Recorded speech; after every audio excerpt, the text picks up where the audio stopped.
Let's return to the anemic economic numbers out this week and get some analysis with Judo Bank Chief Economic Advisor Warren Hogan. Warren, let's start with some of the ugly numbers in this, including on productivity. Really, as you've described it, productivity is kaput.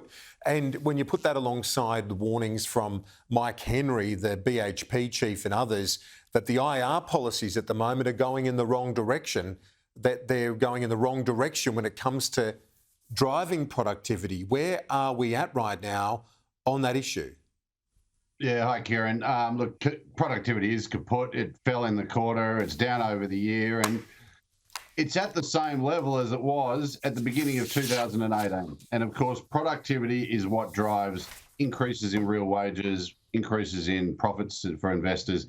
So this is bad news, but there is light at the end of this tunnel. We have this technology coming through in terms of supercomputing, AI, all sorts of businesses are investing in this, and we should get a lift. But the key to it is being able to readjust our workforce, to get people out of roles that will be done by computers into roles that they need to do in various parts of the economy. And the IR laws are going to make our very restricted labour market even more restrictive, and that's the opposite to what we need right now to take advantage of all this technology over the decade ahead. So I'm with Mike Henry. Yeah. I think we're at the wrong path here.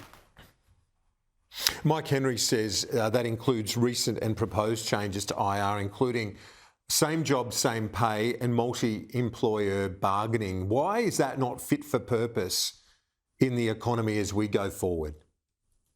Essentially, we have such a dynamic economy lying ahead of us. I mean, it's already starting to play out that we don't know exactly what people need to be in what jobs, what skills. And the history shows the only way to let that happen and work it out is to allow the marketplace to send the signals with higher pay to attract workers. But if you lock people into certain wage levels, lock them into certain jobs and discourage them from moving jobs, that short circuits that process. And you can see what a restrictive IR system does, and we've had one really for the last decade.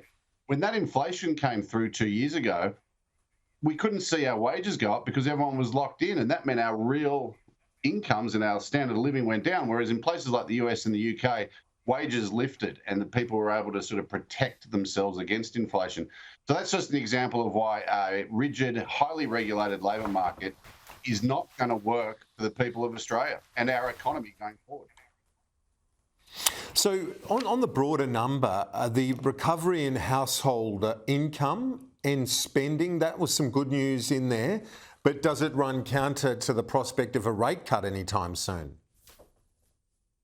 Well, it probably does, yeah. I mean, I think the reading of the numbers yesterday is not great. I mean, the headline numbers don't look fantastic, but there's a lot of detail and there's a lot of complexity to this economy. So the key thing in this economy is the downturn over the last few years was entirely the result of pressure brought to bear on household incomes because of inflation primarily, but also because of bracket creep and higher taxes, and of course the higher interest rates.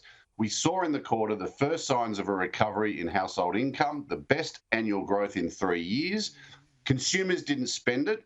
That's why the saving rate went up. But we're seeing signs that they are starting to spend it in September and October. Black Friday was looking pretty good. So I think we've got the green shoots of a genuine turnaround in not just household finances, but consumer spending. And the number itself showed consumer spending flat, but that's because all those subsidies were counted as government spending. If there were no subsidies, we would have seen consumption grow by about 0.4 or 0.5% in the quarter. So I think the numbers are overstating the weakness on the consumer and definitely not projecting a better consumer heading into 2025. So you don't think there is, this could be the tip of the iceberg, that things are softer than what many had expected, including the RBA, which thought annual growth would be at 1.5% by the end of this year.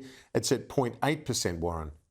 Yeah, well, we got some pretty unusual revisions, which meant that the annual numbers are a lot lower. And look, these numbers are going to get revised as well. So we've got to be careful with them.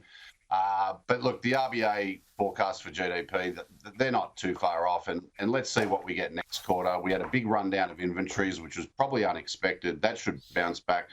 So I'm not too concerned about that. I think the narrative that this displays a really weak consumer and really weak business is not the right narrative. The weakness is in the past. and the most likely outcome is improvement. I'm not talking about booming consumer or business investment, but I'm talking about a much better outlook for 2025. Warren Hogan, thank you as always. Appreciate your insights. Talk to you soon.